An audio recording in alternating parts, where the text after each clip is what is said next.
मैं शुरू से ही कह रहा हूं, मैंने सिर्फ 500 लोगों को चुना है। कितने ही आ जाएं, लेकिन मैंने 500 हीरे चुनने। उनके भीतर वो अमृत डाल जाऊंगा जो अमृत एक दिन गुल खिलाएगा, जो अमृत एक दिन आपको बागे बहारा बना देगा, जो आपके भीतर गुलशन सजा देगा।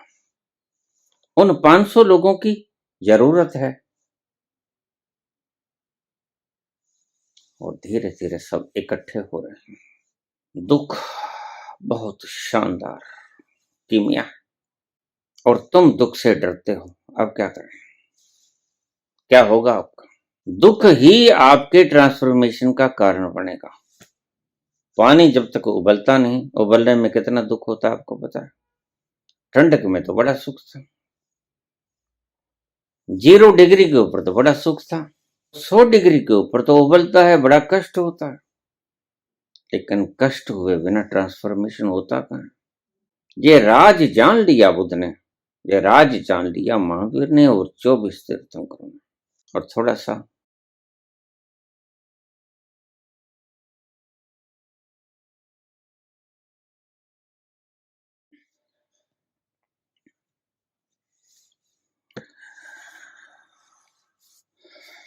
संत कुमार विरहा,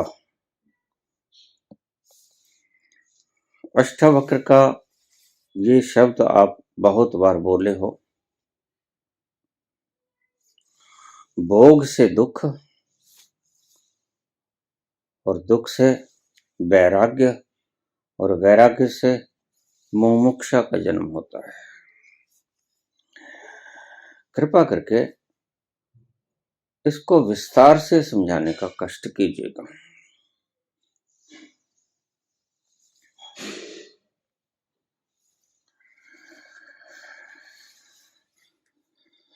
मैंने कल हम पहुंचे थे भोगो। अगर मुक्ति चाहते हो तो इतना भोगो, एक्सट्रीम में भोगो कि भोगों से नफरत हो जाए। अब इससे आगे चलते हैं, क्या होगा?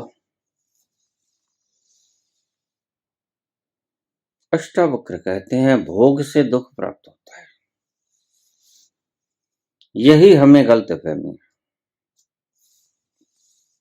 हमारा मन कहता है कि भोग से सुख प्राप्त होगा। मेन बाधा यहीं पड़ती है। हमारा मन कहता है भोग के पदार्थ इकट्ठे कर लो, क्योंकि भोगों से ही सुख मिलता है। और अष्टावक्र कहते हैं भोग से दुख मिलता है। और जिस चीज से तुम्हें दुख मिलता है, तुम उससे बचना चाहते हो।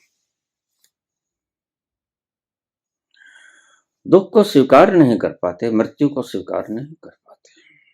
यही अड़चन है। अगर हम सभी यही मुद्दतों से बैठे हैं, जन्म जन्मांतरों से बैठे हैं, तो इसका कोई अन्य कारण नहीं है। बस कारण यही है कि हम दुख से भी डरते हैं और मृत्यु से भी डरते हैं। ये 2 ही कारण हैं। मुख्य बात यहां आके अड़ती है। अष्टावक्र सुखी हैं, और अष्टावक्र कहते हैं कि भोगों से दुख प्राप्त होता है, और हम दुखी हैं क्योंकि हम कहते हैं कि भोगों से सुख प्राप्त होता है। क्या सारी गड़बड़ यहीं तो नहीं? गौर से सुनिएगा, गौर से विचारिएगा। कहीं सारी गड़बड़ इस बात में तो नहीं कि हम गच्चा खा गए? अष्टावक्र सुखी हैं, बहुत सुखी हैं। और अष्टावक्र क्या कहते हैं कि भोगों से दुख प्राप्त हो, और हम दुखी हैं और हम क्या कहते हैं, भोगों से सुख प्राप्त होता है। तो मैं तुम्हें यह कहता हूं, कहीं ऐसा तो नहीं है कि हम इसी विश्लेषण में धोखा खा गए इसलिए दुखी हूं, ऐसा ही है।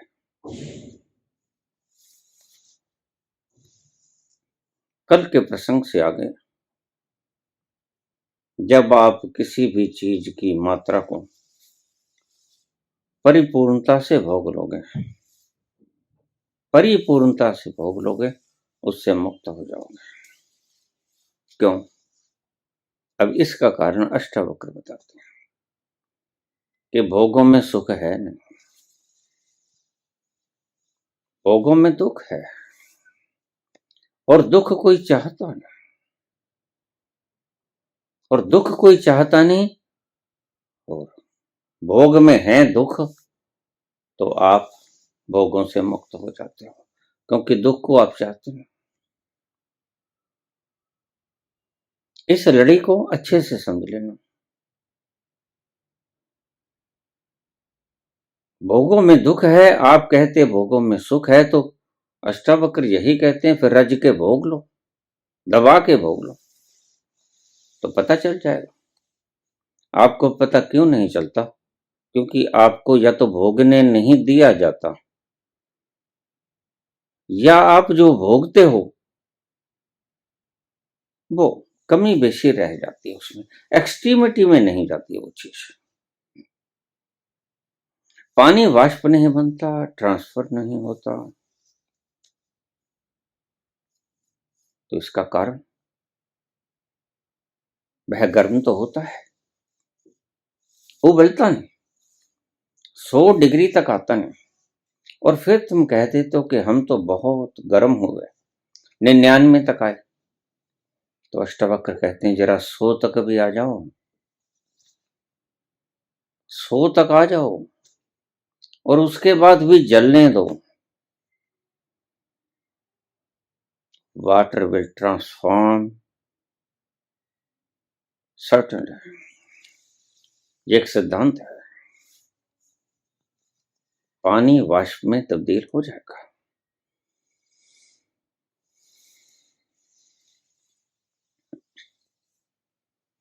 अब मुझे आज ही एक कमेंट आया है कि बाबा आपकी आधी वीडियो तो दूसरों पर टिक्का टिप्पणी करने में ही निकल जाती है। बिल्कुल ठीक कहा है, कितनी शानदार कैलकुलेशन। लेकिन ये भूल गए कि ये आधी वीडियो बेकार टिक्का टिप्पणियों में क्यों निकल जाती है? ये खर दिमाग लोगों के कारण। मैंने दीवार पर पेंट करना है, और उस दीवार के ऊपर धूल है, धवांस है, बरसों तक कोई आया नहीं, कमरा बंद पड़ा है, जाले लगे हैं, जालों में मकड़ियां हैं,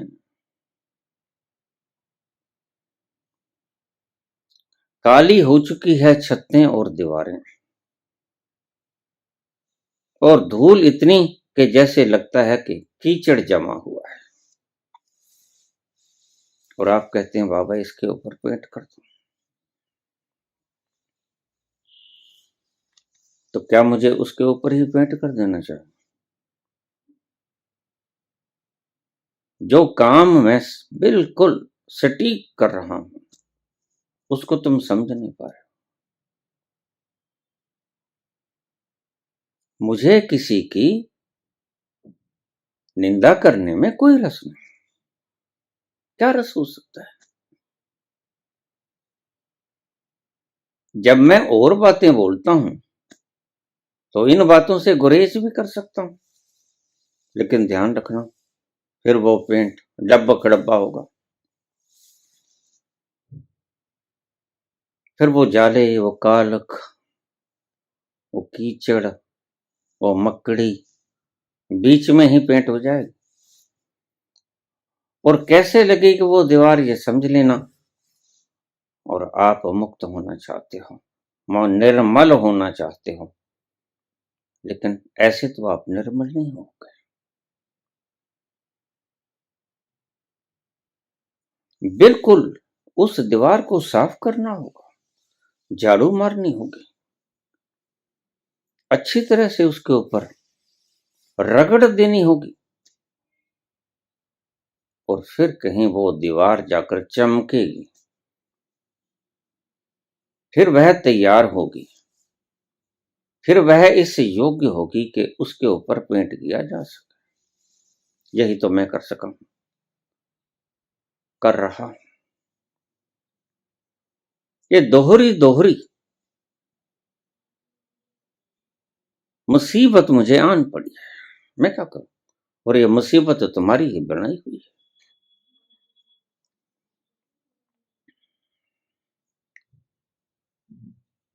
अब थोड़ा सा मेरे कमेंट देखा करो तुम। ये तो मेरे चैनल कंट्रोलर उन्हें डिलीट कर देते हैं, अन्यथा तुम ये समझोगे जितना मैं बोला हूं उससे ज्यादा कमेंटेटर बोल जाते हैं।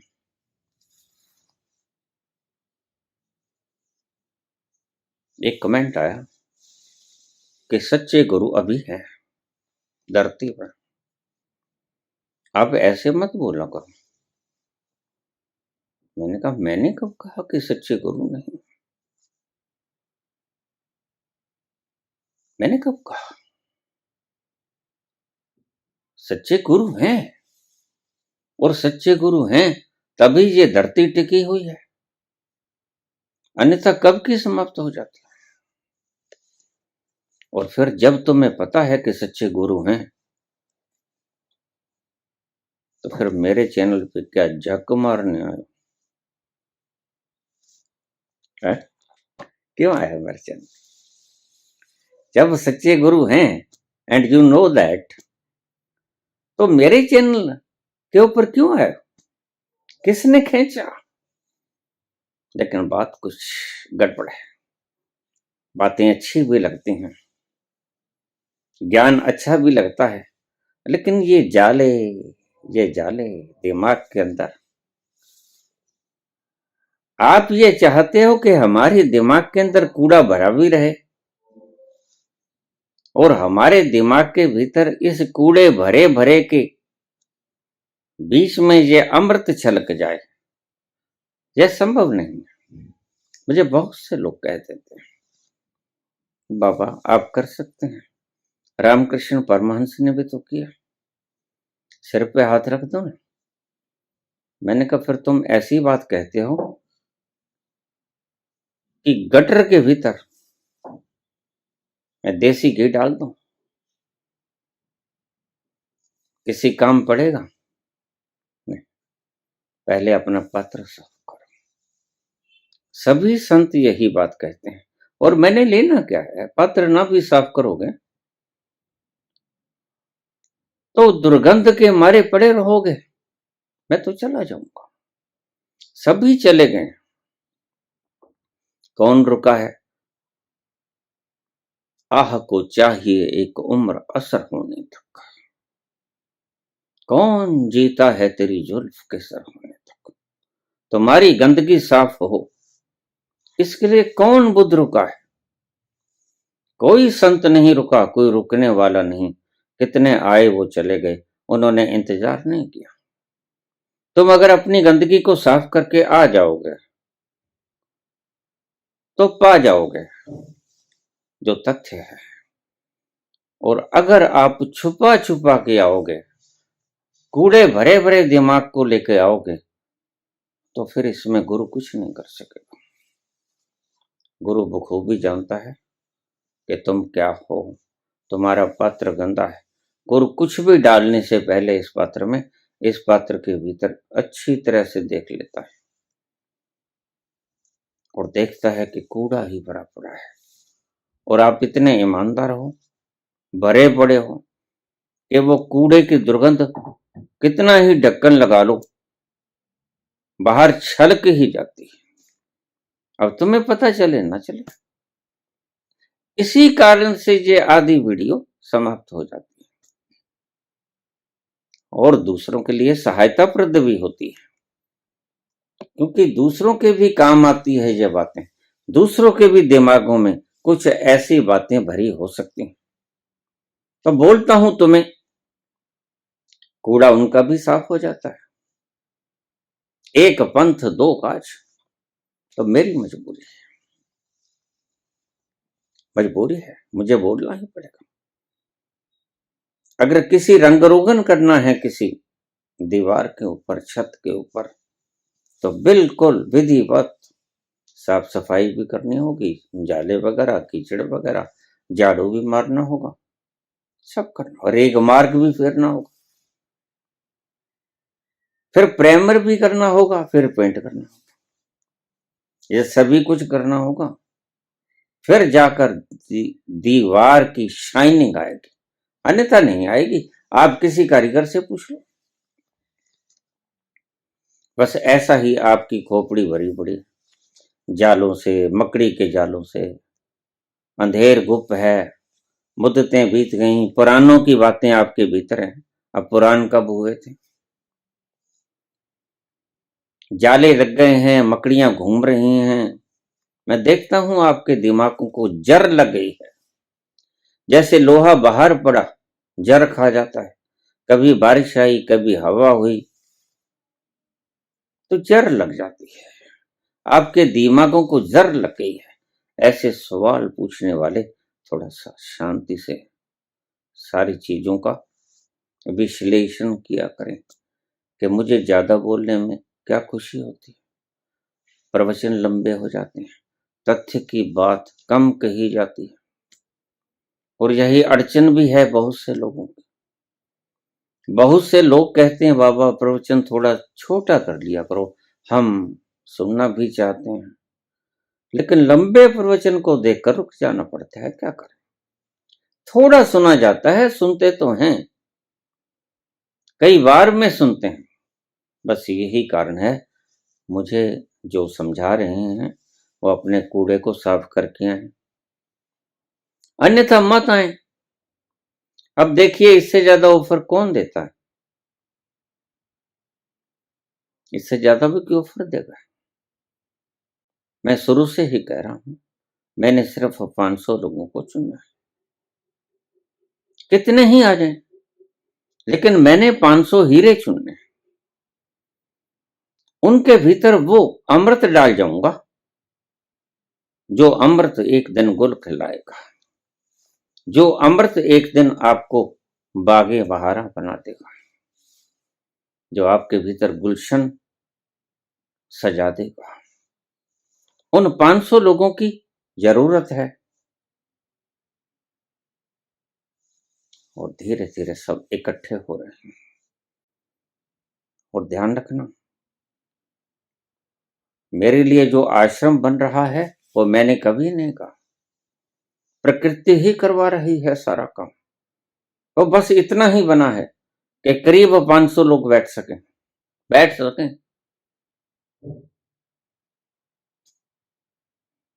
उससे ज्यादा नहीं, उससे बेशक कम बैठ सकें। ये सब प्रकृति करवा रहे हैं। आप जो मुझे कहते हो बाबा ऐसे मत बोला करो, और भी संत हैं, और भी सिद्ध पुरुष हैं इस जमाने में, तो मैं कहता हूं भाई उन्हीं के पास रुक जाओ, आपकी बड़ी मेहरबानी होगी। कुछ लोग कम मेरी जान खाएंगे, ऐसे लोग मुझे चाहिए भी नहीं। मुझे वो जमीन चाहिए जिसके ऊपर प्लो कर दिया गया, बंजर भी नहीं चाहिए, चाहिए भी उपजाऊ, और जिसके अंदर हल फेर दिया गया, बस फिर बीज मैं डाल दूंगा, पानी मैं दे दूंगा, फिर प्रोसेसिंग हो जाएगी। लेकिन भूमि ऐसी नहीं चाहिए जैसी आप लेके आ जाते हैं, ऐसी भूमि से बात बनने वाली है नहीं। हम प्रसंग पे आ जाएं। अष्टावक्र कहते हैं भोग से दुख मिलता है, और हमारी मान्यता है कि भोग से सुख मिलता है। तो मैं कहता हूं भाई झगड़ा क्यों करते हो, भोग के ही देख लो। काहे लंगोट बांधे फिरते हो?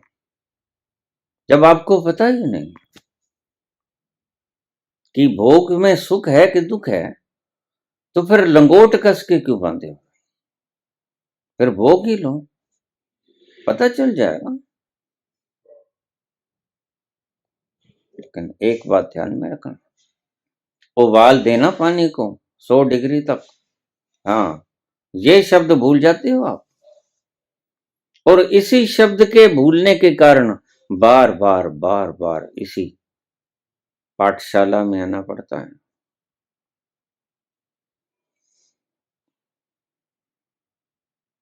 भोग से दुख पैदा होता है। तो मैं क्या कहता हूं,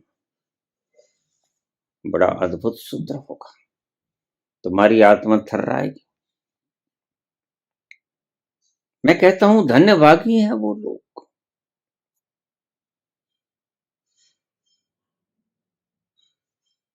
जिनकी जीवन में दुख घटते हैं। अब थर्रा मत जाना।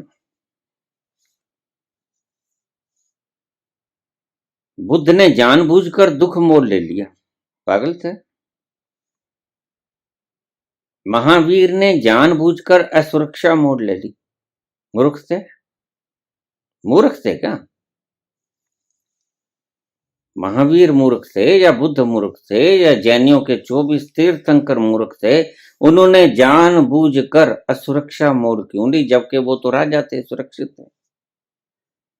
जानबूझकर दुख को क्यों बांधा? क्यों बुलाया दुख को, आ बैल मुझे मार? ऐसा क्या था असुरक्षा में? ऐसी क्या गहरी कीमिया छिपी पड़ी थी जो बुद्ध को असुरक्षित होना पड़ा, सुरक्षाओं के घेरे तोड़ने पड़े? सब कुछ था, सुरक्षित था, महलों में था, पहरेदार थे, कोई उस पर अटैक नहीं कर सकता था, भोगने को सब कुछ था, सुंदर पत्नी थी, पुत्र था, पिता था, सब था। लेकिन अचानक सब छोड़ छाड़ के असुरक्षित क्यों हो गए? क्यों दुख की गठड़ी बांधी? और महावीर ने क्यों बांधी? और 24 तीर्थंकरों ने क्यों बांधी? सभी राज छोड़ के चले गए, पर्वतों पे निकल गए।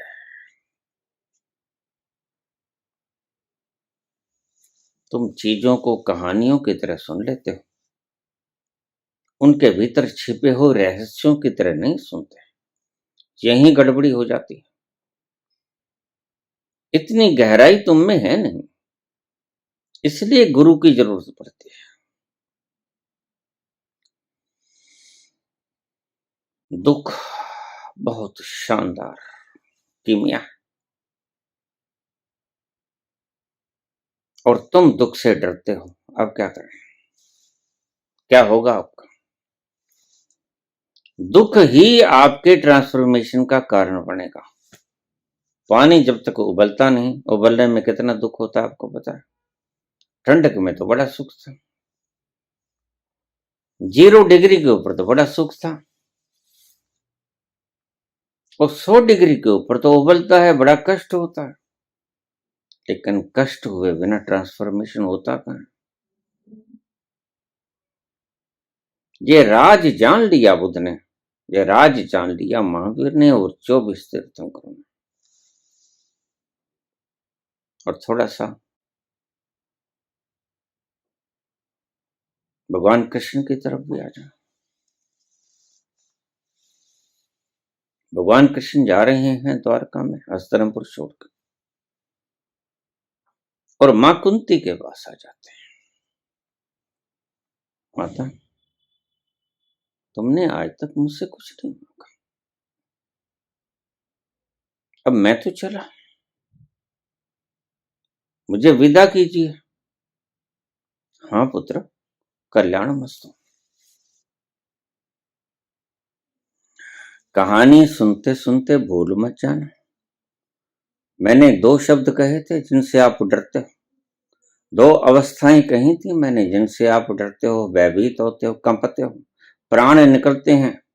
कौन कौन से? दुख और मृत्यु। अब इनको याद रखना और एक कोने में रख देना। मैं कहानी को आगे लेकर चलता हूं।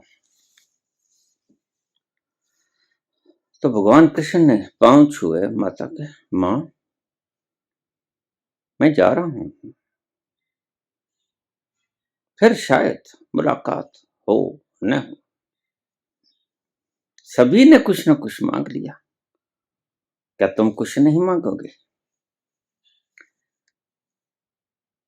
तो मां कुंती कहने लगी, पुत्र पहले वचन दो, वचन दो, जो मैं मांगूंगी दोगे। भगवान कृष्ण तो जानते हैं मां कुंती क्या मांगेगी। हाँ माते, क्यों नहीं, वचनबद्ध हूं, जो मांगोगी वही दूंगा। तो झोली फैला ली मां ने। झोली फैला के मां कहने लगी, पुत्र इस झोली में दुख ही दुख भरते हैं, और दुख भी ऐसे भरना जो सिरे के दुख हों, जिससे तड़क तड़क जाए आत्मा, सब खंडहर टूट जाएं, सब मान्यताएं टूट जाएं। ऐसे दुख हो तो मेरी झोली में डालना पुत्र, साधारण दुख मत डालना, भर दो झोली। और कृष्ण मुस्कुराए। थीम मांग लिया गया। तुम तो आ जाता है दुख, उसे आने ही नहीं देते, उसको भगाने में लग जाते। यहां मांग के दुख लिया जा रहा है, पुत्र मेरी झोली में डाल दो। क्या पागल हो गई थी? किसी साइकियाट्रिस्ट के पास जाके इलाज करवाना चाहिए था इसका? नहीं, बुनियादी तत्व को जानती थी। कुंती से ज्यादा समझदार और कौन होगा?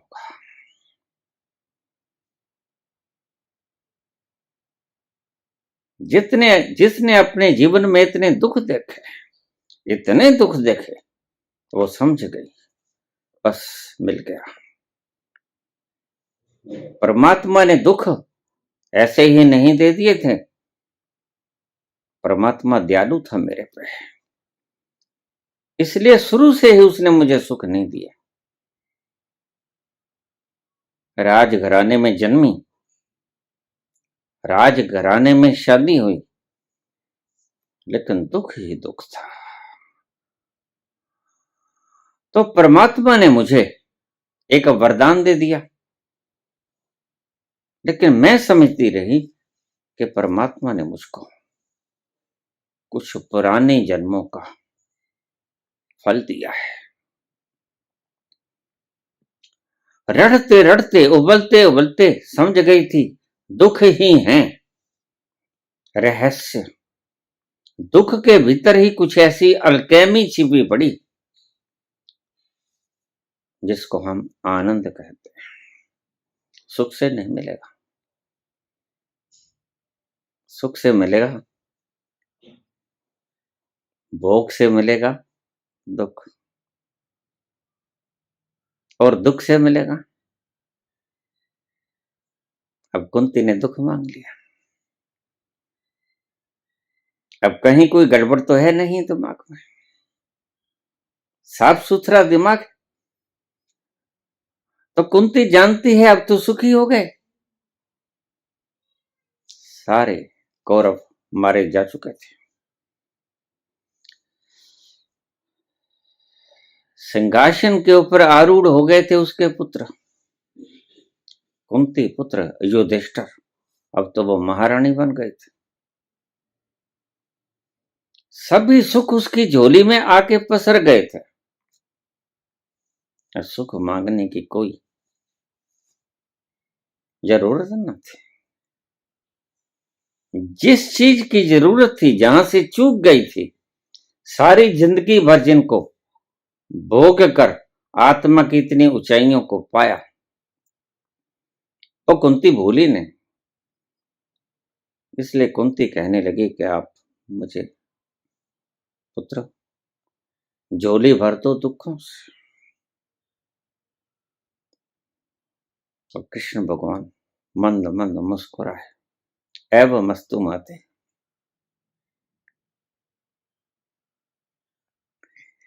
असल में तू ही ले गई सब कुछ। जो ले जाने योग्य है, जो पाने योग्य है, वो माते तूने ही पा लिया।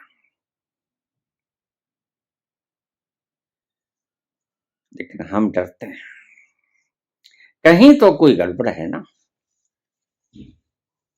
जो हम आज तक यहां संसार में भटक रहे हैं। कितने जन्मों से, बहुत जन्म बीते मेरे माधो, ए जन्म तुम्हारे लेखे, लेकिन लेखा लगेगा कैसे, ये नहीं कोई बताता आपको। बड़ा मुश्किल है।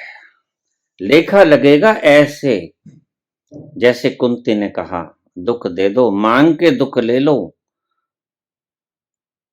लेकिन तुम्हारे पास तो दुख आते हैं प्राकृतिक रूप से, सर्कमस्टेंसेस के हिसाब से दुख आते हैं, और तुम इन्हें झटक देते हो, और वो नए आए, वो नए आए, इसका सारा इंतजाम कर लेते हो। तो पहला फिर तुम कहते हो कि हम कुंती की तरह उस आनंद के सतर पे पहुंच जाएं, उस कृष्ण के सतर पे पहुंच जाएं। कैसे हो सकेगा ये? कृष्ण का जीवन ये कहता है कि वो दुखों में ही जिए, जिसका जन्म ही बंधनों में हुआ हो, जेल में हुआ, और उसके बाद दुश्मन ही दुश्मन बचा के रखना पड़ा। सब तरफ दुश्मन ही दुश्मन, सारी जिंदगी जैसे बीती, आप उसकी जिंदगी को समझ नहीं सकोगे, कृष्ण की जिंदगी को। बस कृष्ण की मौज मस्ती को देख लोगे, कृष्ण के मोर मुकुट को देख लोगे, हीरे जवाहरातों को पहने हुए देख लोगे, मंद मंद मुस्कुराते हुए देख लोगे, बंसरी बजाते हुए देख लोगे, लेकिन तुम्हें ये नहीं पता कि वो किस सर्कमस्टेंसेस में पले, जन्मे, बड़े हुए। हर तरफ दुश्मन ही दुश्मन, हर पल दुख ही दुख से भरा हुआ। असुरक्षा ही असुरक्षा कृष्ण के जीवन में है, अगर गौर से देखोगे तो। अगर नहीं देखोगे फिर तो आपको महारास रचाने वाले रास रचैया ये दिखाई पड़ेंगे। आप कहोगे कृष्ण से बढ़िया कौन, लेकिन ये रास आया कहां से, इसकी खोज आप कभी नहीं करोगे। एवं मस्तु, कृष्ण ने कहा कुंती से, ठीक माते ऐसा ही होगा, मैं समझ गया, तुमने बिल्कुल ठीक मांगा। और सभी मूर्ख थे जिन्होंने सब कुछ मांगा, लेकिन तत्व की बात तो तुमने मांगी, सार की बात तुमने मांगी। अब इस बात को पकड़ लेना, सर्कल के बीच में रख लेना। दुख कुंती ने मांग के लिया, दुख, अभाव, असुरक्षा बुद्ध ने मांग कर ली। 24 के 24 तीर्थंकर जैनियों के दुख मांग के लिया। हरिश्चंद्र राजा दुख मांग के लिया, और राजा जनक उपाय पूछ रहे हैं।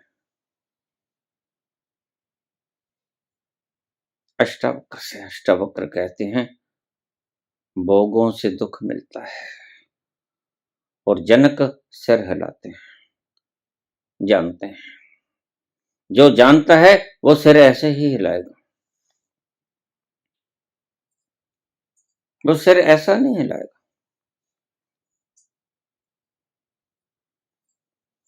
एक कुम्हार के पास गधा था,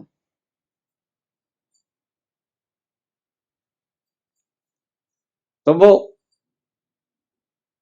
ऐसे ही किया करता था, ऐसे कभी नहीं किया करता था। तो उसने कहा ये तो कमाल की बात है, अजीब गधा है।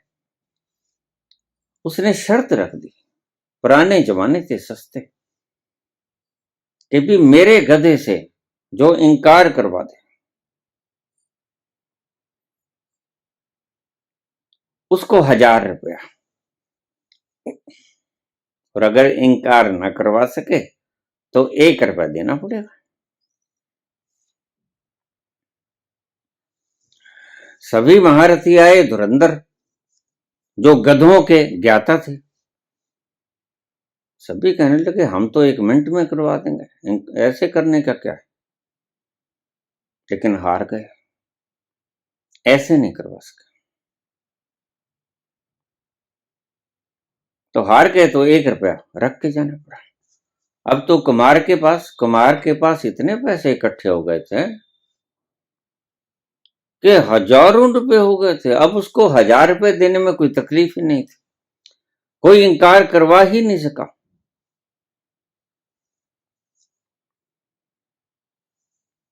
आखिर में एक समझदार आदमी पहुंच गया, कहता मैं इसको इनकार करवा दूं। कहता करवाओ, अरे तेरे जैसे बहुत आए, तू क्या इनकार करवाएगा, ये देख भरे पड़े हैं, 10,000 रुपए हैं, मेरे को क्या तकलीफ है अगर तू 1000 रुपए ले जाएगा। लेकिन चलो मुझे समझ तो आ जाएगी कि इसने इनकार किया कैसे। तो वह व्यक्ति उस गधे के कान में बोला, देखो तुम गधे हो, लेकिन मैं तुमसे पूछता हूं कि क्या तुम बाबा विजयवत्स बन सकते हो, बनना चाहोगे? तुम हो तो गधे, लेकिन क्या तुम बाबा विजयवत्स बनना चाहोगे? तो गधा कहने लगा तो ना होगी। देखो गधे भी नहीं चाहते कि वो बाबा विजयवत्स हो जाए। कितनी बुरी हालत है।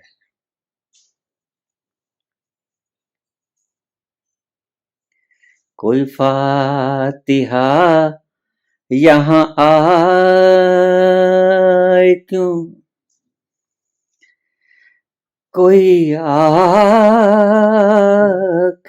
शम्मा जलाए क्यों, कोई 4 फूल चढ़ाए क्यों। मैं वो बेकसी की मज़ार हूँ, ना किसी की आँख का नूर हूँ, ना किसी के दिल का करार हूँ, जो किसी के काम ना आ सके। मैं वो एक मुश्ते गुवार हूँ। अब गधे भी नहीं चाहते कि बाबा विजय वत्स बन जाए। यही आप नहीं चाहते। यह उदाहरण मैं आपके लिए दे रहा हूं। मैं दुखी हो जाऊं ये आप भी नहीं चाहते। लेकिन दुख का रहस्य, दुख की अलकेमी गहरे में कहीं और से संचालित होती है। दुख का परिणाम कहीं और से आता है। जैसे आप दूर से झटक देना चाहते हो, आपको क्या पता कि उसमें कितने हीरे मोती जवाहरात कीमती खजाने छिपे पड़े। दुख है कुंजी, इट्स अ मास्टर की।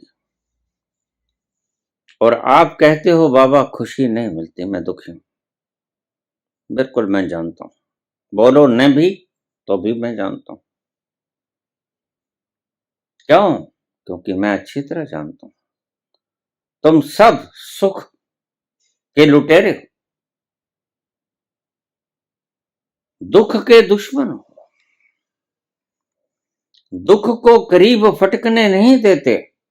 और जितने संत हैं वो चोर मोरियों से आपको वहीं पे ले जाना चाहते हैं जहां से सीढ़ियां जाती हैं छत की, और छत के ऊपर आनंद पसरा पड़ा है, वो सहस्रार, जहां आनंद ही आनंद भरा पड़ा है। और जिस मुकाम से जाते हैं, जिस पौड़ियों से जाते हैं, सीढ़ियों से जाते हैं, सभी संत आपको उन सीढ़ियों के ऊपर ले जाते हैं। कैसे भी लेके जाते हैं ये बात अलग है। आप किसी भी संत को देख लीजिए, थीम यही पाओगे। अगर बाबा नानक कहते हैं कि छोड़ दो उसके ऊपर सब, तो उसके गहरे अर्थ क्या है? सुख आएगा आप स्वीकार कर लोगे, तो बाबा कहते हैं दुख आए तो उसे भी स्वीकार कर लो। सुख के भ्रम से आपको दुख स्वीकृत करना सिखाते हैं और आपको पता ही नहीं चलता। पलटू कहते हैं मेरी तो यही अर्जी, कर वही जो तेरी मर्जी। और संत कहते हैं यार की मर्जी के आगे यार का दम भर के देख, अर्ज़े उल्फत कर चुका है ये भी उल्फत करके देख। तो थोड़ी सी नेह लगा के तो देख, बस यही तुम्हें फुसला रहे हैं, तुम्हें तैयार कर रहे हैं। किस बात के लिए? वही जिसके भीतर छिपा पड़ा है खजाना, जो मास्टर की है, उसे लगा दोगे ये खुल जाएगा ताला, और भीतर पाओगे खजाने भरे पड़े हैं लबालब।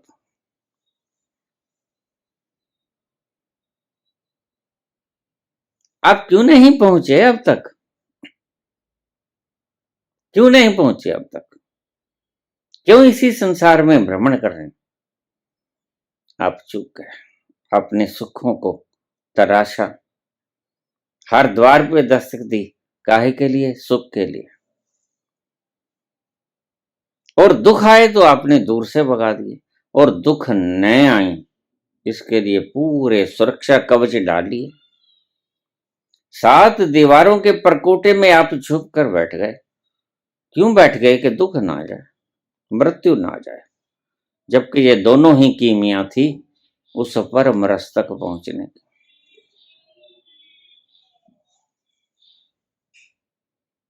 और आप जिंदगी में अपने अतीत में झांक के देख लेना,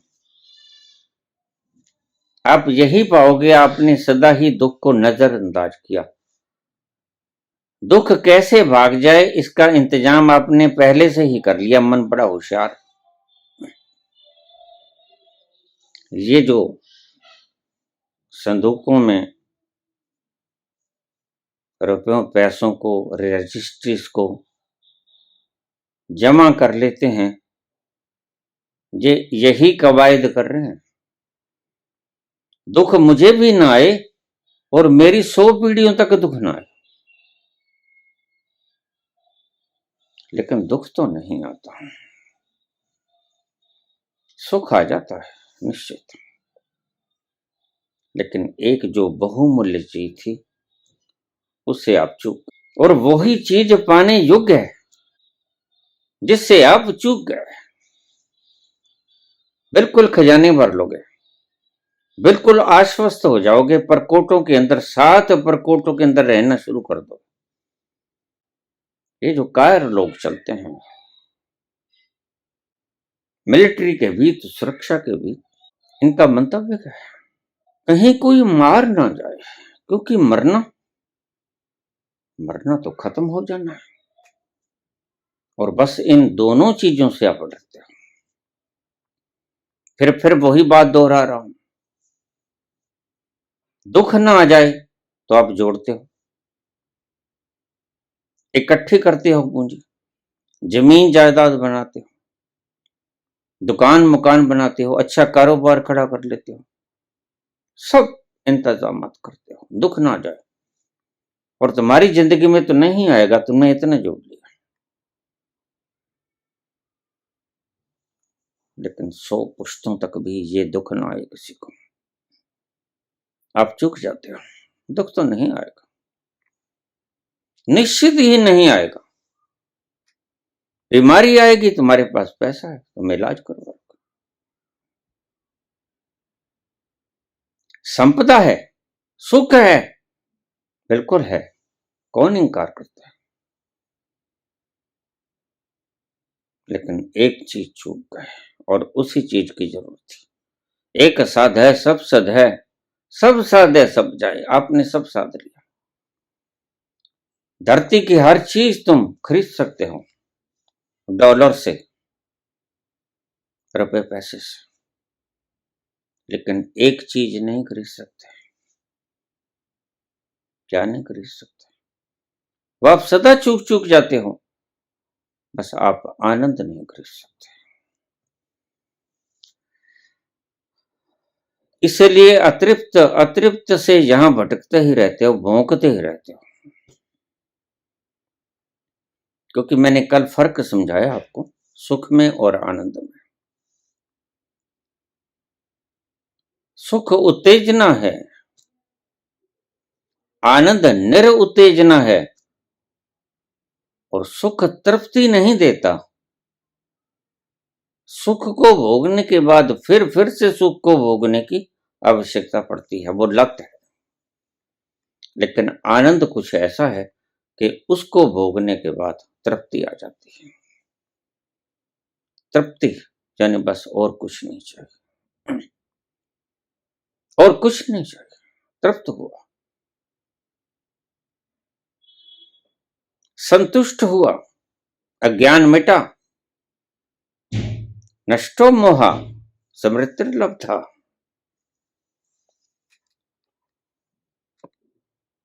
याद आया मैं कौन, लेकिन याद कैसे आएगा? याद आएगा, उसकी मुख्य कीमिया है कि तुम दुख को स्वीकार करो। ये जितने भी संत हैं, ये भ्रम में डाल के आपको दुख को स्वीकार करना सिखाते हैं। इस बात को आप अंडरलाइन कर लेना। जो तुध पावे साईं पलिकार, जो तुध पावे। सुख दे, सुख को तो आप चाहते ही हो, या दुख दे, दुख को आप नहीं चाहते, तो इनडायरेक्टली सुख को ऊपर का परकोटा बनाकर दुख की कुनीन को ढक देते हैं उस परकोटे में। तो फिर तुम्हें कहते हैं कि जो तुध पावे सोई पलिकार, तू सदा सलामत निरंकार। यार की मर्जी के आगे यार का दम भर के देख, अर्ज़े उल्फत कर चुका है ये भी उल्फत करके देख। संसार की उल्फत तो बहुत कर ली, उससे सुख पा लिया, निश्चित पा लिया, मिलता है, लेकिन फिर भी तृप्त नहीं हुआ। और बात तो सारी तृप्ति की है। और कबीर कहते हैं कि तृप्त जब तुम हो जाओगे, बस उसके बाद आपकी कोई कामना नहीं होगी, ना सुख की, न किसी वस्तु की, न पदार्थ की, न पदवी की, न मान सम्मान की, किसी चीज की जरूरत नहीं होगी जब आपको तृप्ति मिल गई। और कबीर कहते हैं कि साहेब सबूरी में मिलता है। तृप्ति आ जाए तो साहेब आ गया, कहीं ढूंढो मत, साहेब तृप्ति के भीतर छिपा पड़ा है। कहत कबीर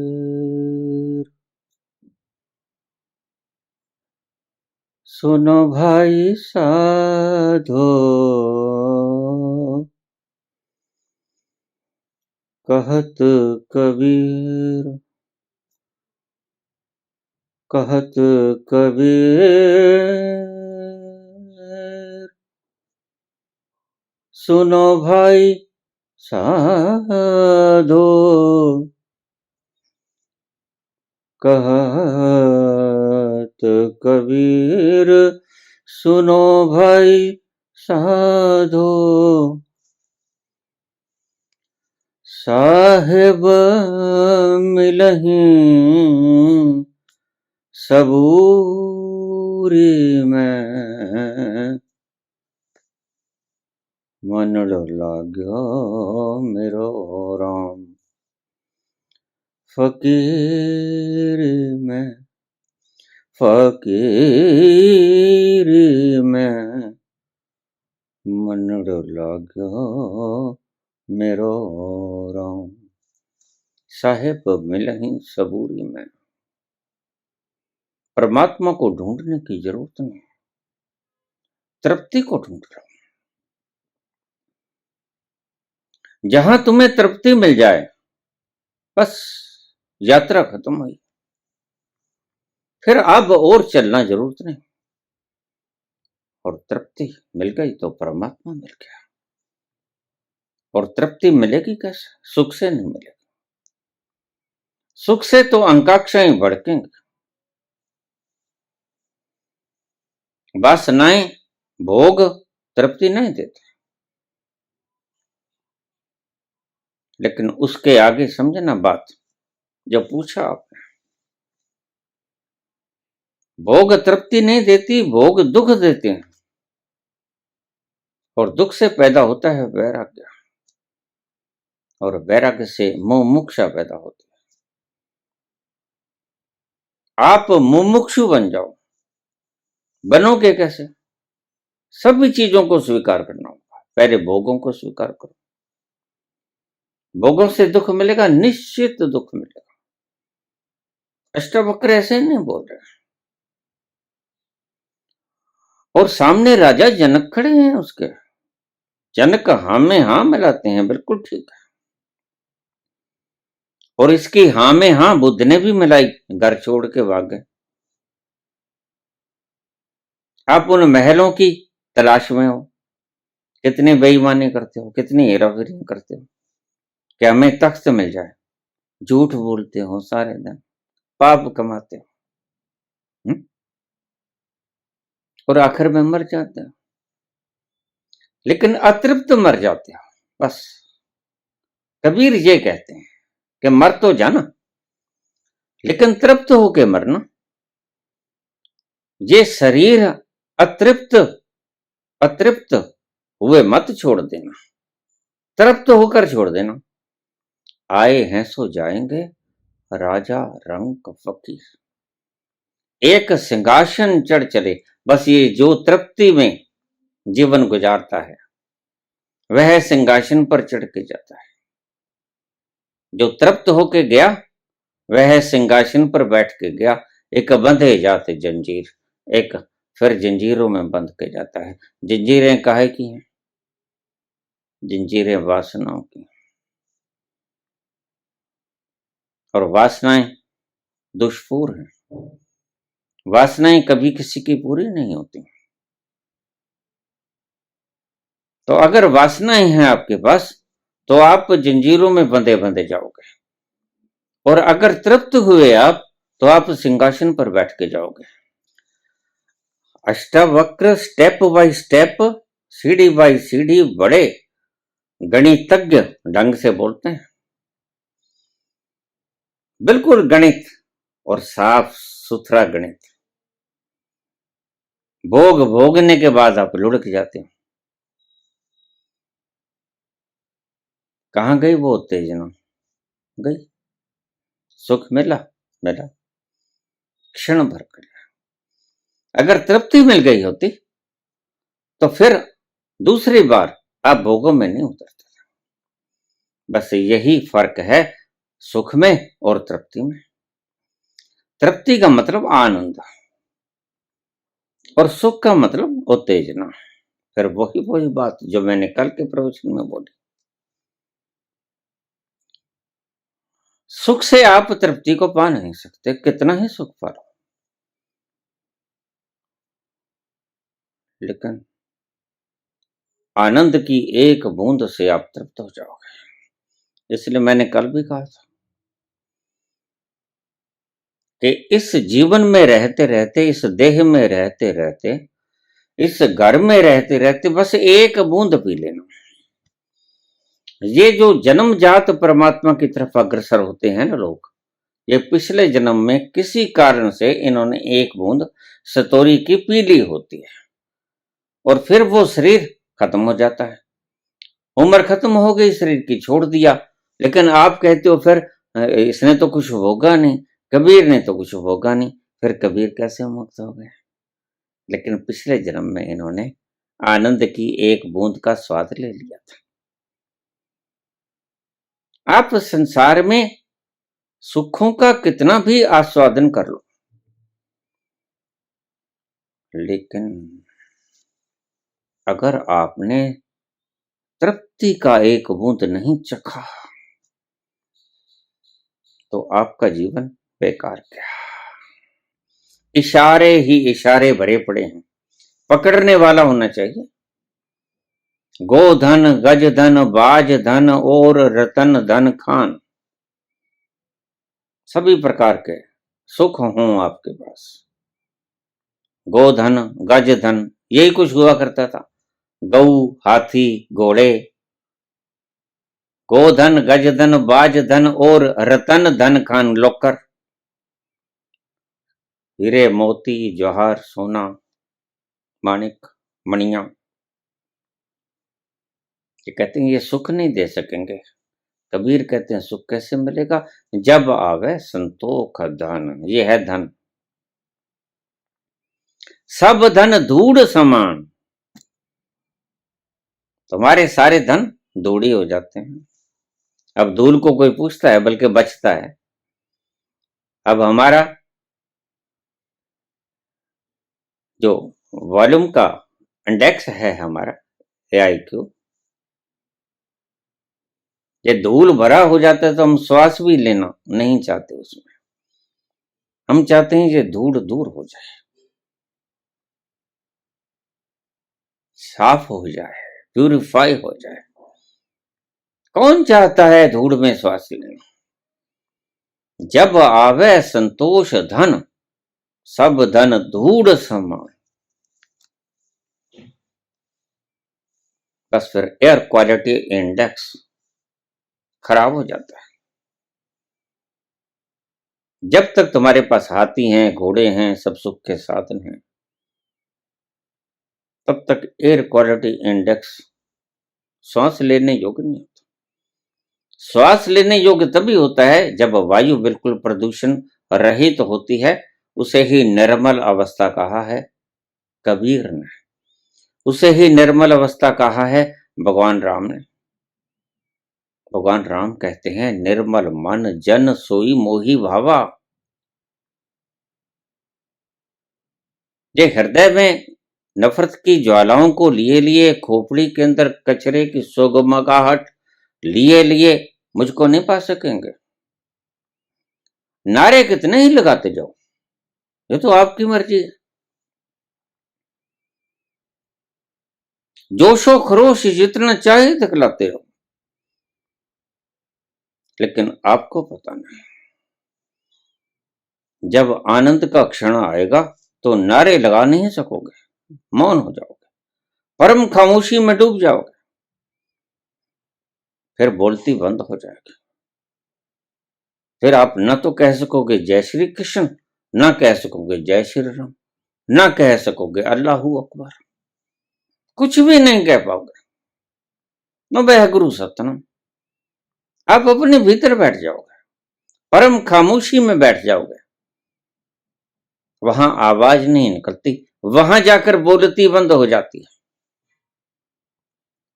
लेकिन आप हृदय में और खोपड़ी में ज्वालाएं लिए हुए कामना करते हो कि हम सुखी हो जाएं, नहीं होगे, कभी नहीं होगा।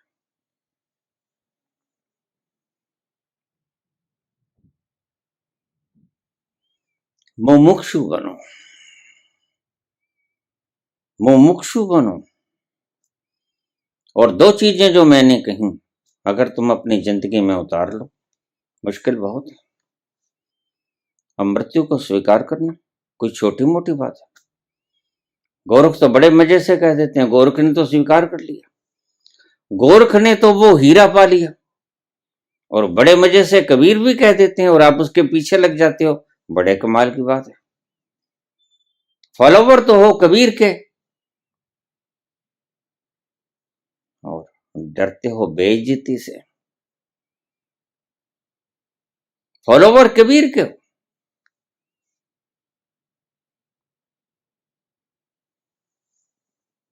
ऐसा कैसे पहुंचोगे उसके पास? सो आज का एक और नया सूत्र जो सभी संतों ने सिखाया, गाहे बगाहे टेढ़ मेढ़ से कैसे ही सिखाया, वो सिखाया क्या कि दुख को स्वीकार कर लो। सुख को तो बाहें फैला के आप इंतजार करते हो, इंतजाम करते हो कि कैसे सुखी हो जाए। टेक्सटाइल इंडस्ट्री लगाते हो, राइस मिल्स लगाते हो, अलग अलग तरह के कारोबार करते हो। ये तो सुख के उपाय आपने कर लिया, हो भी गए, धन भी कमा लिया, पदवी भी कमा ली, सब कमा लिया, सुख मिल भी गया, बिल्कुल ठीक है। कबीर कहते हैं बिल्कुल ठीक है, और गोरख भी कहते हैं कि बिल्कुल ठीक है, और बुद्ध भी कहते हैं कि बिल्कुल ठीक है। सभी 24 तीर्थंकर कहते हैं कि बिल्कुल ठीक है। लेकिन कबीर कहते हैं, बुद्ध कहते हैं, महावीर कहते हैं, 24 के 24 तीर्थंकर कहते हैं, नानक कहते हैं, कृष्ण कहते हैं कि क्या तृप्ति मिली, सुख मिल गया, आपने सभी साधन जुटा दिए। पापा बाज न होवे कट्ठी, मोया संग न जाए। ये चक्र लगातार चलता रहेगा। पापों से आप धन को इकट्ठा करते रहोगे, पदवी को इकट्ठा करते रहोगे, शासन करते रहोगे, राज करते रहोगे, लेकिन मरों के साथ नहीं जाता। मोया बाज न होवे कट्ठी, क्षमा करना, पापा बाज न होवे कट्ठी, मोया संग न जावे। बिना पाप किए ये इकट्ठी नहीं होती और मुर्दों के साथ नहीं जाती। तो वो तो आप इकट्ठा कर लोगे, लेकिन बात ये है कि फिर से लौटना पड़ेगा, फिर से यहीं आना पड़ेगा। यही पाठशाला उपलब्ध है आपको, फिर यहीं लौटोगे। इसीलिए तो आप भौंक रहे हो, इसीलिए तो छुटकारा नहीं, इसलिए तो तड़प रहे हो। रोज मेरे पास कमेंट आता है, बाबा मैं ऐसा दुखी हूं, मैं कर्जदार हूं, मैं बीमारी से दुखी हूं, मैं अभाव से दुखी हूं, मेरा जमाई शराब बहुत पीता है, मेरे ये तकलीफ है, मेरे ये तकलीफ है। मैं उनसे क्या कहूं? मैं उनसे यही बात कहता हूं कि जो भी है, जैसी भी परिस्थिति है, circumstances whatever it is, accept that with full heart, पूर्ण हृदय से उसे स्वीकार कर लो, जैसा भी है बस है। जमाई शराब पीता है, पी ले, कोई मर गया मर गया, कोई जी पड़ा जी पड़ा, कोई लुट गया लुट गया, कोई बस गया बस गया। एक्सेप्ट ऑल द सर्कमस्टेंसेस, यही सिखाते हैं सभी। कहीं कहीं भटक लो, और ये भी कौन सिखाता है? सिखाता है अभी सभी कहते हैं चलो शिविर में भर दो एंट्री फीस, हम आपको सिखाते हैं कैसे शांत होना है। मैं कहता हूं बीमारी को जड़ से काट दो, बीमारी ही नहीं रहेगी। फोड़ा ही नहीं रहेगा, चस चस कैसे करेगा? जब फोड़ा ही नहीं है तो रात की नींद हराम क्यों होगी? ये फोड़ा चस चस करेगा क्यों? दुख और मृत्यु, ये आज का पाठ है। और देखो, सभी गुरुओं ने कहा है, सभी संतों ने कहा है, ये मेरे शब्द नहीं है, सिर्फ मेरे भी शब्द हैं। मोहर मैं भी लगा देता हूं, मैं जो बोल रहा हूं। तो कहते हैं, गुरु गोरखनाथ कहते हैं, मरो मरो हे जोगी मरो। मृत्यु को सिखा रहे हैं। लेकिन आपका भेजा इतना भरा पड़ा है गंदगियों से, ये जाले लगे हुए हैं आपके, कि आप कहते हो कि आधी वीडियो आप दूसरों के बारे में बात करने में गुजार देते हो। और क्या करूं, पूरी वीडियो भी गुजार दूं तो भी कोई खास बात नहीं। आपके भीतर इतनी गंदगी भरी पड़ी है, ये जाले करते करते अगर मैं पूरी वीडियो को भी समाप्त कर दूं तो भी कोई खास बात नहीं। गंदगी इतनी भर रखी आपने। चाहते हो खोज परमात्मा की है, जय श्री राम, खोज परमात्मा की। क्या खाक जय श्री राम होगी? भीतर उतरने का बल नहीं आता तुम्हें। तुम्हें तरीका मालूम नहीं भीतर उतरना क्या है। ये जाले झाड़ो भाई दिमाग के, जो सड़े हुए जाले हैं तुम्हारे, जो घर वर्षों से, मुद्दतों से, जन्मों से बंद पड़ा है, इसको खोलो और इन जालों को आप खत्म करो। ये सारे तादाद में तोड़ो, मैं शरीर हूं, मैं मन हूं। फिर आएगी तृप्ति।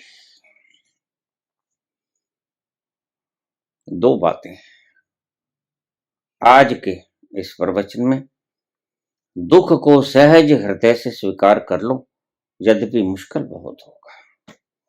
इसलिए तो संतों के पीछे कतार थोड़ी सी कम होती है, डेरों के पीछे कतार बहुत होती है, क्योंकि वो तो आपको बंज गाड़ देते हैं। चढ़ते रहो, उतरते रहो बेटा, ये 5 नाम जपते रहो। संतों के पास, संत तो आपको कहते हैं भाई सिर दे दो, और सिर देना तो बहुत मुश्किल है। तो सिर देने से अच्छा फिर आप क्या चुनते हो? आप बड़े लोभी हो, बड़े लालची हो, फिर आप उनके पास चले जाते हो जो बांस गाड़ देते हैं। जाओ बेटा, चढ़ते रहो, उतरते रहो, ये 5 नाम दे दिए, और आखिर में मैं आ जाऊंगा तुम्हारे पास, सचखंड ले जाऊंगा। बस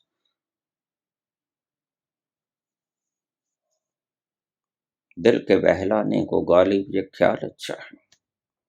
कहीं कोई मुक्त नहीं हो गए, यह पागलपन से हटा लो अपने आप को।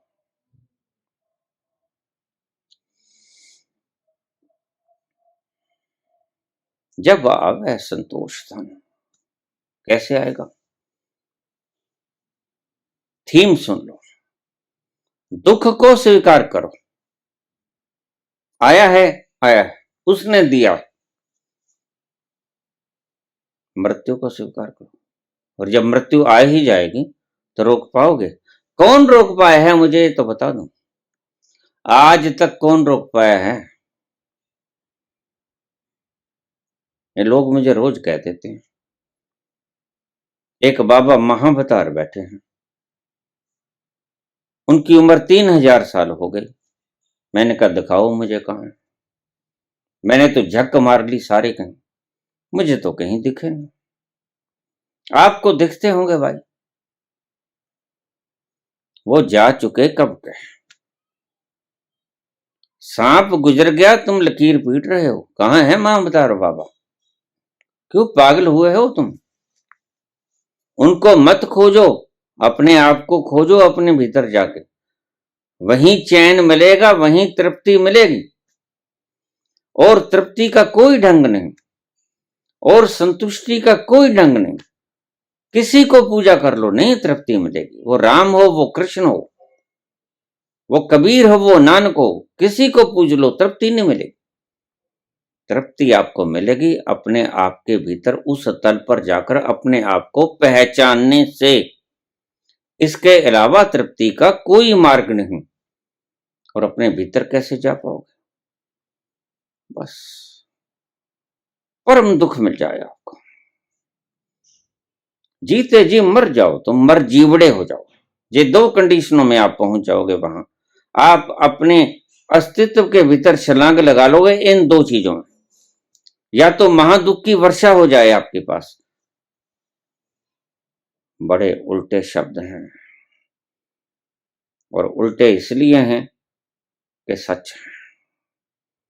तुम्हारे गुरुओं ने तुम्हें यह सिखाया नहीं। तुम्हारे गुरु तो कहते खूब घर में धन धान्य बरसेगा, तुम ये 5 नाम कर लो, कर लो, धन बरसेगा, इसमें क्या शक है। नहीं भी बाबा आशीर्वाद देंगे तो भी बरसेगा। इनके कहने से नहीं बरसेगा। जिनके ऊपर इनका आशीर्वाद नहीं है अमेरिका में, उनके ऊपर नहीं बरसता क्या? जो समृद्ध मुल्क हैं उनके ऊपर किसका आशीर्वाद है? किसी का आशीर्वाद नहीं है। ये सिर्फ दिल के बहलाने को गालिब ये ख्याल अच्छा है। दुख को स्वीकार कर लो और मृत्यु को स्वीकार कर लो। ये शब्द काफी नहीं है। इन परिस्थितियों को स्वीकार करना होगा। और अगर तुमने इन दो चीजों को स्वीकार कर लिया तो बस तुम कुछ और मत करो। ना ध्यान करने की जरूरत, ना दान करने की जरूरत, ना आरती करने की जरूरत, ना जप करने की, न तप करने की, न पाठ, न पूजा, न कुछ नहीं करना। इन दो चीजों को स्वीकार कर लो। आप पटक दिए जाओगे अपने ही अस्तित्व में। फिर समझ लेना आखिरी शब्दों को, दुख और मृत्यु को स्वीकार कर लो। डरो मत। डर आएगा, कोई बात नहीं। जब ज्यादा घबराओ तो छोड़ दो, लेकिन फिर उस स्थिति में उतर जाओ। डर लगेगा, फिर थोड़ा सा और गहरे चले जाओ, और गहरे चले जाओ। ऐसे तो विवेकानंद भी कंपे थे कि गुरुजी मेरे माँ बाप भी हैं, मैं तो गया। ऐसे भाई तुम्हें भी लगेगा। सभी के लिए रास्ता एक ही है। तुम्हें भी लगेगा कि मैं तो गया, लेकिन देखो ज्यादा घबराओ तो बाहर आ जाना। लेकिन अगर न आओ तो ये मैं जिम्मेवारी लेता हूं। जब तुम्हें मृत्यु का भय लगे तो याद रखना तुम मरोगे नहीं, ये गारंटी मेरी। तुम अपने भीतर उतरो, भय आएगा लेकिन तुम मरोगे नहीं। दुख आएगा लेकिन एक तत्व भीतर बैठा रहेगा जो कभी दुखी नहीं होता, जो कटता ही नहीं, जो जलता ही नहीं, वो दुखी कैसे होगा? वो बंधन में कैसे आएगा? तुम्हारे आचार्य कहते हैं कि शादी बंधन। अब क्या करें भाई? जब ऐसे दुष्ट व्यक्ति समाज को जगाने में, व्याख्यान देने में लग जाएं तो बस तरा पड़ा है समाज। जो शादी तक को बंधन बता देते हैं उससे कायर व्यक्ति और कौन होगा?